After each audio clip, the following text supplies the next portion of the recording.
তুমি কি বোরকা পরে আসছো? না। আমি জানতাম তুমি এরকম করবা, এই জন্য আমি বোরকা নিয়ে আসছি। এই নাও, তুমি আগে বোরকা পরে আসো। এটা পড়তে হবে?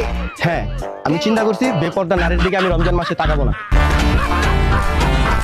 ওকে, তুমি দাঁড়াও, আসতেছি। আসসালামু আলাইকুম।